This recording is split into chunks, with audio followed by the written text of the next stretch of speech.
Great traditions in college football. And for the final time this year, the Eagle flight. Take a downfield shot. And the catch is made. It's Ryan Williams. Still spinning free. Touchdown Alabama. The answer in one play. Strange play fake. Bennett. Look out. Here comes a posse of Ducks. And it's a 4th and goal and a half a yard. Jackson.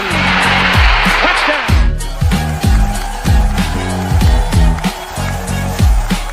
Unbeaten and really untested except for one game by the Florida Gators in the fourth quarter.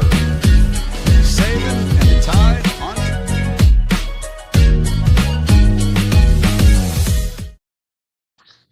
Happy Monday, everybody. Christian Ballard Sports Media. How we doing? Got a couple people watching. Haven't seen anybody in the chat yet, but hey, I love and appreciate you guys. If you're watching this back, hit that thumbs up, hit that subscribe button. I will go ahead and drop the StreamYard link. We do this show now. This is episode 2. We did it. Did we do it last Monday or the Monday before? I might have missed a week, and if so, I apologize. But we're trying to do this at 1 p.m. Eastern time on Monday afternoons for you. So be sure to tune in then. I know I kind of hit go live a couple minutes prior. It's like, it's 12 o'clock here in Alabama, right on the money now, and we've been live for a minute and a half. So, but I love doing this show. I really think this could be a big one. Southern Throne SEC show where we get together, we talk about the latest news in the SEC. We debate, we discuss, we react. We just talk about life sometimes too. We just kind of hang out. So we probably, if I had to guess, probably won't get anybody joining today, but it's okay. We got a couple people watching, just waiting on y'all to comment so I could say hello to you. I don't know who's watching. I just know it says we got a couple, so that's good. But what I want to do today, I think what I want to do the next couple weeks too is kind of look at SEC schedules. We did that last week. Who did we look at? We looked at like Ole Miss or whoever. Um, or we actually looked at an ACC team, and I clipped it and uploaded it as a schedule preview, which I guess I'll count it, but either way. But the big news today, folks, comes out of Knoxville, kind of. It has to do with Tennessee.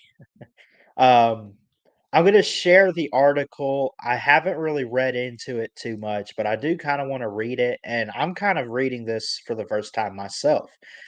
I knew about it, but I haven't really read into it. But Jeremy Pruitt is suing the NCAA, right?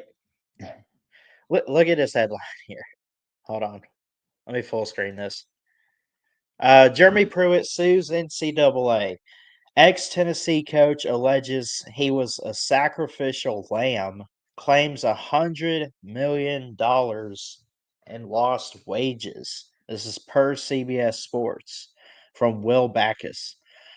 Pruitt was fired from Tennessee in January 2021 amid a NCAA investigation into recruiting violations. Now, before I read any further into this, for those that don't remember this story, if you forgot this one and you've been watching college football for like your entire life and you're about my age, you must have hit your head. This was one of the funniest type of recruiting violations we've ever seen. He didn't do anything necessarily like horrific or anything. It wasn't like that. He was trying to recruit players. Number one, he did it during the dead period during COVID.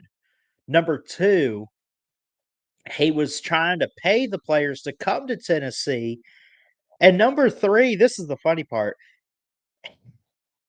Him and some scouts put the money in McDonald's bags and tried to give it to these kids.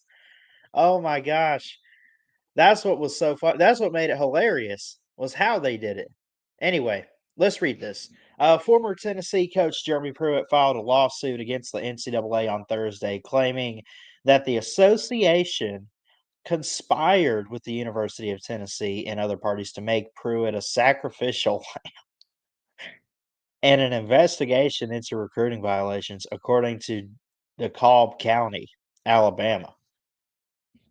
For filing obtained by Yahoo Sports. Oh, I see what it's saying. Okay, according to a DeKalb County, Alabama court filing obtained by Yahoo Sports, Pruitt is claiming $100 million in lost wages as a result of the process. The NCAA empowered University of Tennessee. Oh wait, who said all this? Who is this quoting? Anyway, it says with the direct financial stake in the outcome and in the face of glaring conflict of interest, the NCAA empowered the University of Tennessee to use its own attorneys to investigate the university, including Pruitt, and to determine the scope of the investigation into alleged rules violations during Coach Pruitt's tenure as head coach. The filing reads. UT had a vested interest in the predetermined outcome of the one-sided investigation so that it could justify its failure to pay Jeremy the millions of dollars due under his buyout and the other incentives stipulated in his contract. I got to take this over what it's exactly saying. So let's see. Some of this is big boy words I don't understand if I'm just being honest, but um, the filing asserts that the NCAA did not give Pruitt proper due process during its investigation and subsequent hearing. It also claims that in 2023, the NCAA applied rules against Pruitt that were made null by a 2021 U.S. Supreme Court ruling that allows players to profit off their name, image, likeness, NIL. Okay. Pruitt was fired in January 2021 after an internal investigation found evidence of recruiting violations committed by Pruitt and his coaching staff. In July 2023, the NCAA Committee on Infractions found the program responsible for more than 200 individual violations, including 18 level 1 in nature. Pruitt was hit with a 6-year show cause order while Tennessee avoided a postseason ban, largely due to its willingness to comply with the NCAA investigation. The university was placed on probation, forced to vacate wins, and slapped with the scholarship reduction. Okay, so that part I do understand. I remember this. So the 6-year show cause means from 2021 for the next 6 years, we're going really up to 2027, if that's right. Through that season, I think Pruitt cannot be hired in the NCAA. Now, he was hired. I saw where he was hired at an Alabama high school as a coordinator or a head coach or an analyst or something, but he cannot be hired in college football until 2027, 2028. Okay. Um,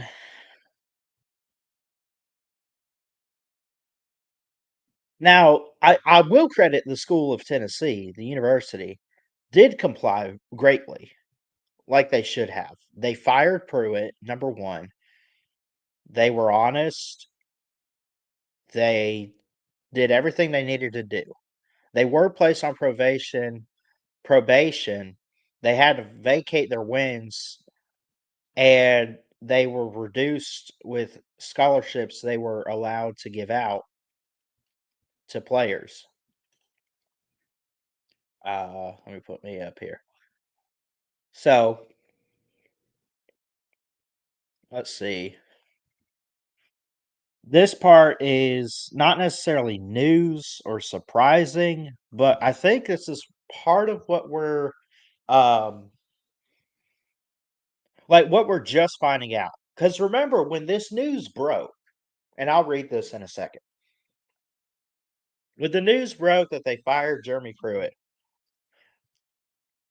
and why, all we knew was He and I think some scouts went to McDonald's, got McDonald's bags, put the money in,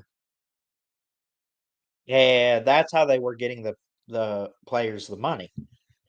And then they got caught. They got caught cheating. We do that. Okay, so now I read this.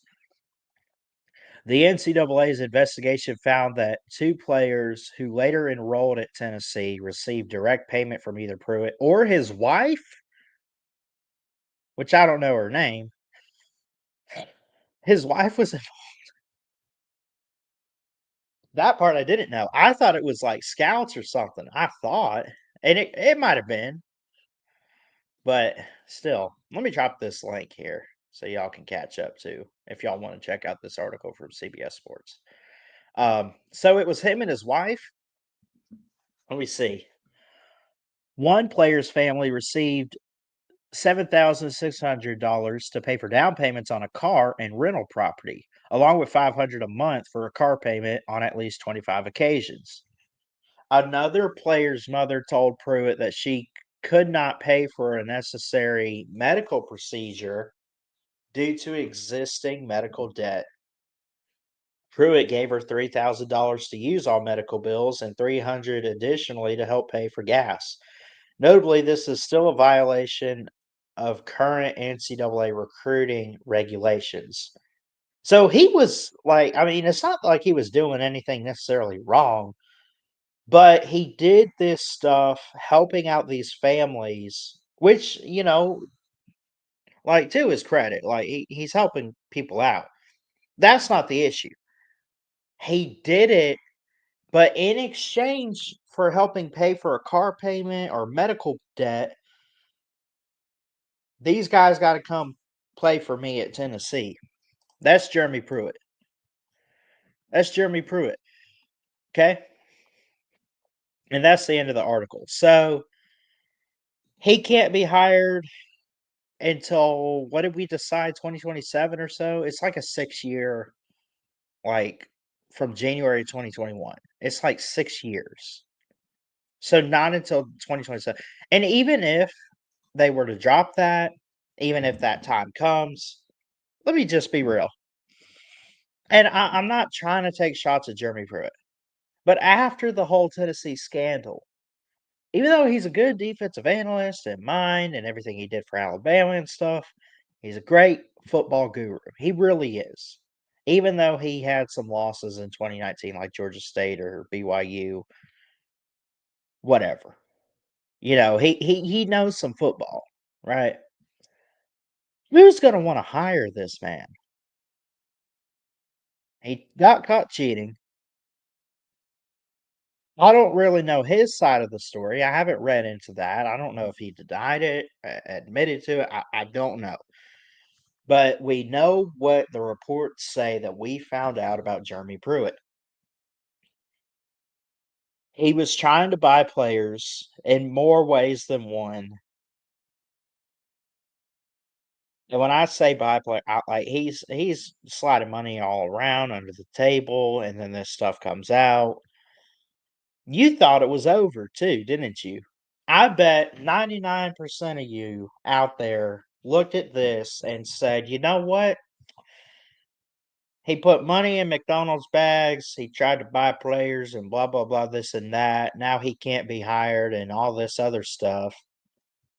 Well, guess he's just going to not coach for a while. Huh.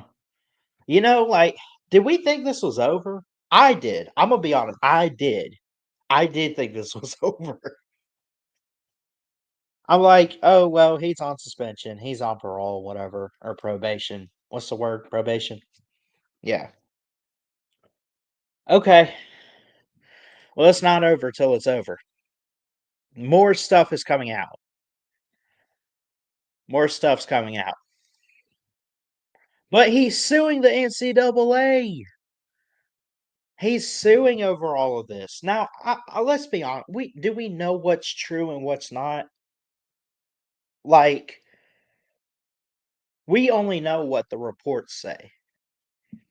We do know that it is true that he cheated. That we know because multiple sources have that out. You don't just like if it was one source like ESPN or something, which is very trustworthy. But let's say even if it was just ESPN that came out and said that, we'd still probably question like, "Yeah, are we sure about that?" CBS Sports puts it out, and we sure about that? But everybody, NBC and everybody put this out when it came to college football, right? Everybody put it out. So, Jeremy Pruitt, season is over. Your season is over.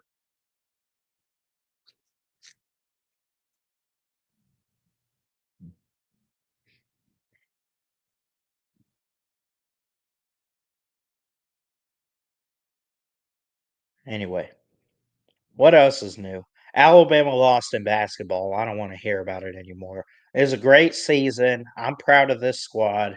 I'm also very disappointed. Mark Sears and everybody came back just to lose by 20 to Duke in the Elite Eight. Elite Eight. And it looked that elite the other day, but Duke did.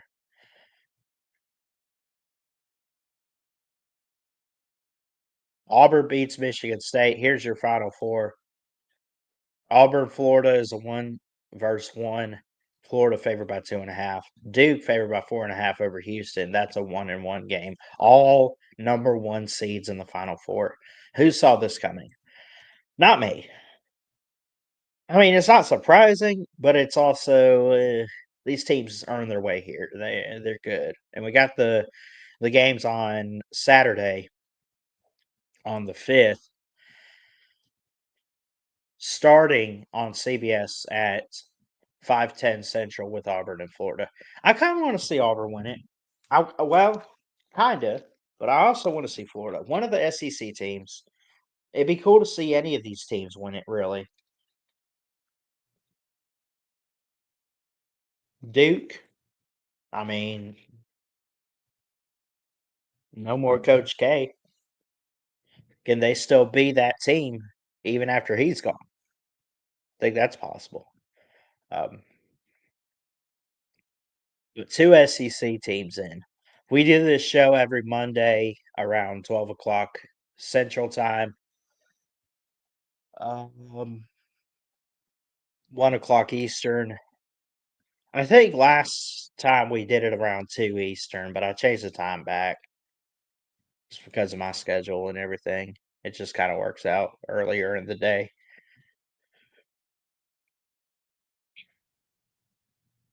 If I had to pick a team in this tournament too that wasn't Alabama that I wanted to see win it, that's a good question. I mean, like Florida's still alive. Um, Arkansas would have been cool. Gonzaga's never won it all. They made it and were undefeated against Baylor that one year. It'd be cool to see them finally get over the hump, you know?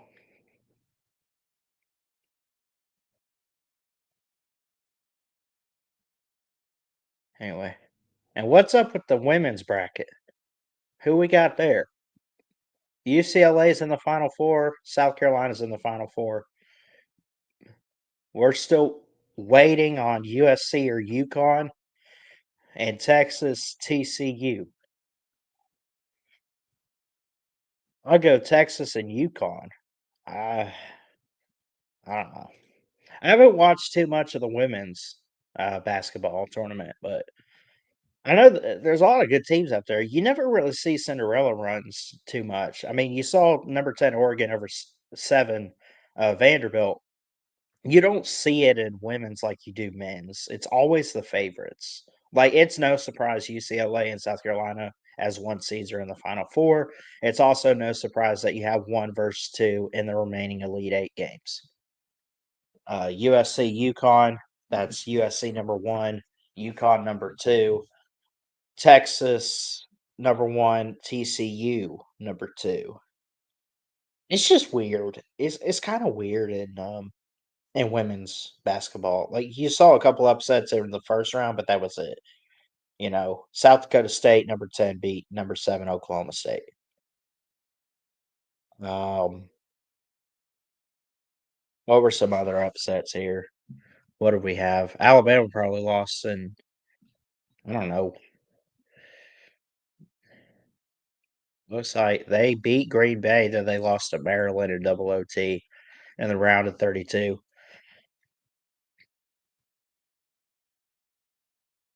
I mean, number 9 Indiana over Utah, number 8, kind of an upset there in terms of rankings. But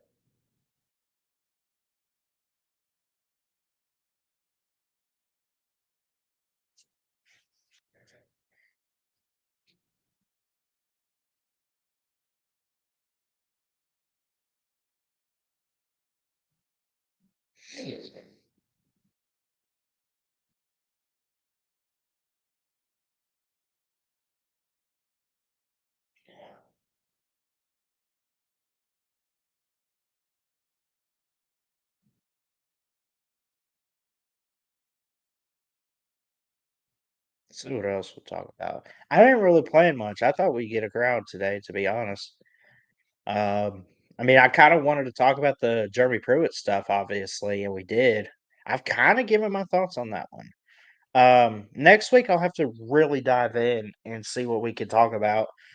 I don't really want to come on here today and go off the cuff and be like, "Oh, well, let's talk about this now," because it's just some other things out there we could talk about. I love to plan that stuff out, and I didn't really think much about it today, like quarterback battles, breakout players, and stuff. Maybe that's what we'll do next week. We'll see if I can remember.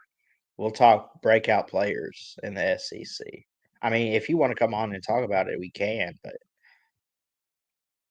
you know, I'm so OCD with this stuff and like titling it right and then talking about what's in the title. Like, that's just who I am. But we do this show every Monday.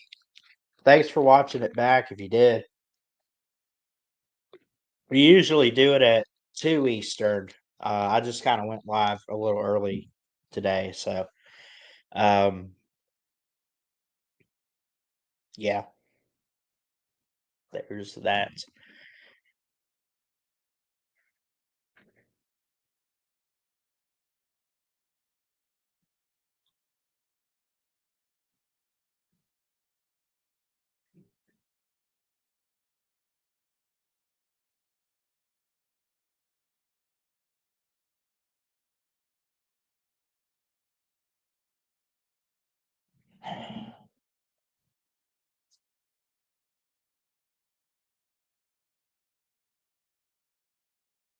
So next week we'll be live at 2 p.m. Eastern, like our regularly scheduled time. I just figured I go live a little earlier, mostly because I got to be at work at 4 Central. Of course, look, if I give you a time, it's Central Time. Just roll with it, man. Just roll with it. So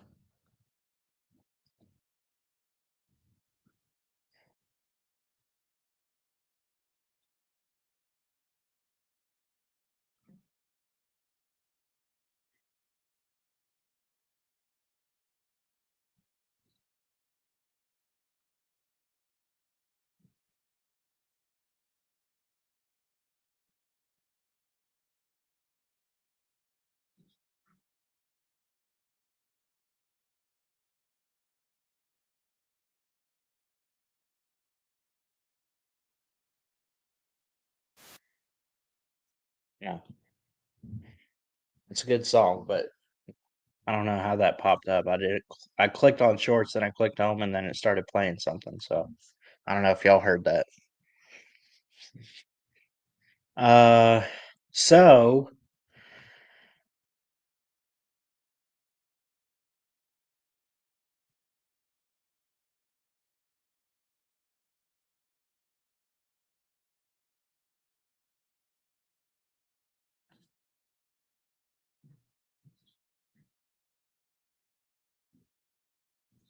It's weird to me. You know what is weird about the March Madness is the women's March Madness finishes before the men's.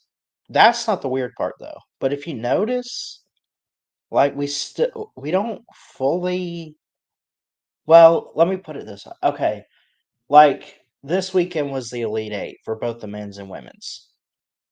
But the men finished up first. But yet they finished the season last. It's always interesting to me. I've never figured that out. Because they have theirs on a Monday and the women have on Sunday for the championship, which we're a week away from. So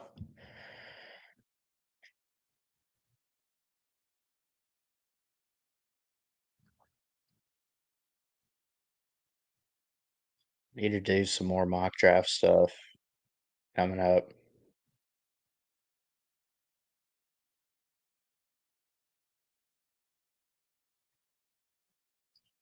Let's see what we can get going with this mock draft simulator. How should I do this?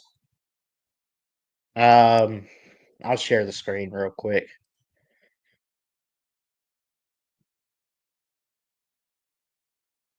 Who should we draft with? Oh, let's do one round. Did I not? I probably did this. I at least planned on doing it, but I wanted to do a all NFC and an all AC or AFC mock, like two separate videos. Did I not do that already? NFC and AFC only mock. Yeah, I did those. Okay. Um, let's pick a team, do a 7 round mock. I'll clip it and we'll upload it to the draft um playlist on YouTube. We'll do that. Let's see, who should we draft today? We'll do 7 rounds here. I don't know. Let's do the Patriots. No trades. Patriots 7 round. They don't need a quarterback. They need a lot out there. They do have Drake May coming in. Um, but I don't think we need a quarterback for the Patriots. They probably need some offensive tackle and some defensive backs, but we'll see. Let's do Patriots 7 round mock. No trades. Reject all. Offensive tackle, wide receiver, or edge. Abdul Carter still on the board, and Travis Hunter, and they do need a corner. This is not official necessarily. They could go so many different ways now. Look at all these players that are available, man. I'm gonna give him Travis Hunter, or should I go Abdul Carter? Nah, Travis Hunter, man, he is the best available. And I get like Cam Ward going number one and going with a quarterback and everything for the Titans, but come on. Even they would probably take Travis Hunter if they could, which they can, but they didn't. And he's right in our hands. Let's go. 38th pick overall coming up. Reject trades. Edge, offensive tackle. I like this Mike Green from Marshall. I hope the Bucks can get a hold of him. He's really solid. He's fast. He's great off the edge. He can push through the tackles. He can do all that. He's really, really good. I like him to help boost the defense.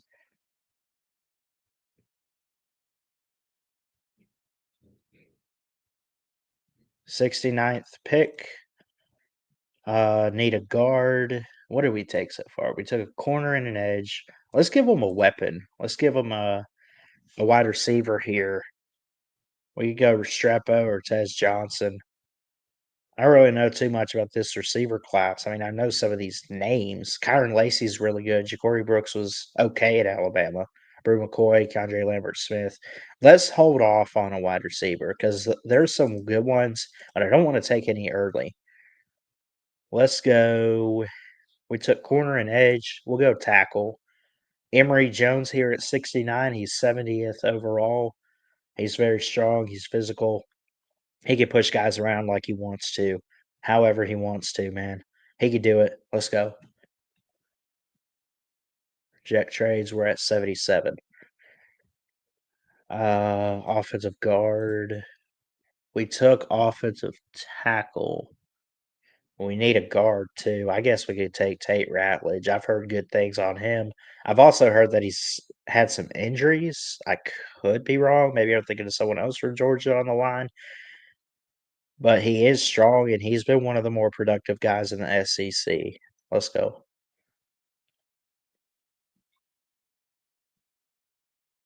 Going wide receiver here. Who did they take? Torrey Horton?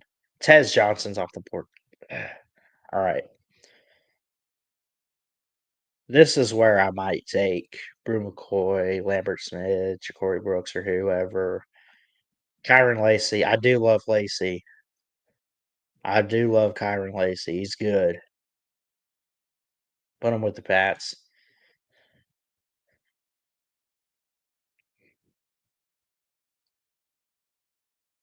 Zoom in for you guys. How many picks we got left? 4?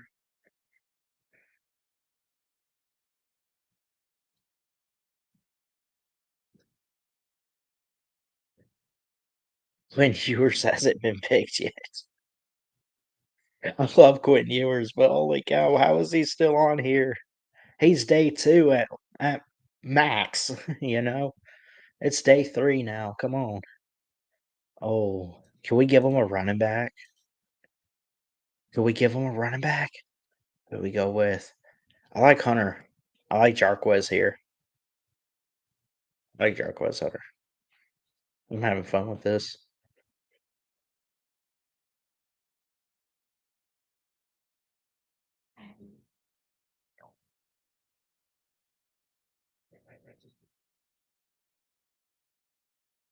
I'm taking Jimmy Horn. I think it should be about building for Drake May. I think you need to get him the weapons. I think you need to build the O line up and everything, which we've done in this draft. I think we have to do that for him. Build the depth. Jimmy Horn. And we're here again. What have we taken? 2 wide receivers at running back, O line. We draft a kicker just to be funny.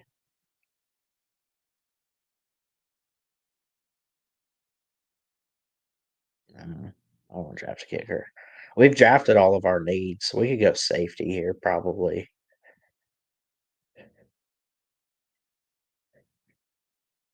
No, edge. We took an edge. Q Robinson's good. He's good. He's got potential, I think, if you work on him. Patriots have been known to pick Alabama defensive backs and stuff anyway. I just think it fits with them. At this point, I'm just going to start picking guys. I don't know. Because we've taken all of our needs. So here's our results. Travis Hunter, Mike Green, Emory Jones, Tate Ratledge of Georgia, Kyron Lacey, Jarquez Hunter, Jimmy Horn.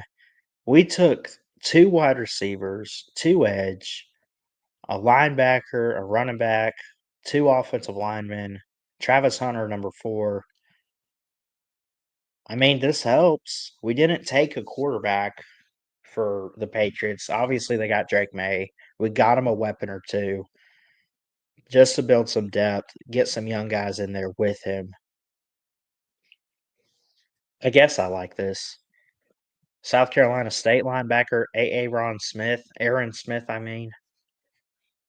Yeah, this is good. Either way, this is unofficial and everything, but this is something that I think the Patriots. I could kind of see this happening in terms of picking these positions. I don't know if it's these exact players, but either way, I think the Patriots will have a fantastic draft in 2025.